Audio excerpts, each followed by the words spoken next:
சத்தம் மகிழ்ச்சியின் சத்தம் மனவாளின் சத்தம் மனவாட்டியின் சத்தம். மகனே, திராட்சை ரசம் தீந்துடுச்சான். இதை ஏன் என்கிட்ட சொல்றீங்க? திருமண கொண்டாட்டத்தை இப்படி முடிக்க முடியாது. அம்மா, என்னோட வேலை இன்னும் இல்ல. தயவு செஞ்சு அவர் என்ன சொன்னாரோ அதுபடி செய்யுங்க. ஜாடிகள்ல தண்ணீர் ஊத்துங்க. எல்லாம் நிரம்பியாச்சு. எல்லாரும் கொஞ்சம் வெளியே போங்க. நான் ஆயத்தமான பிதாவே.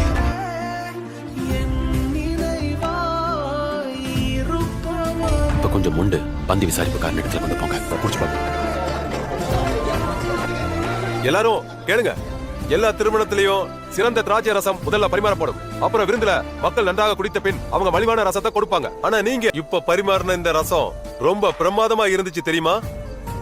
இந்த மரியாதைக்குரிய செயலுக்காக அவங்களுக்கு நன்றி சொல்லுவோம்.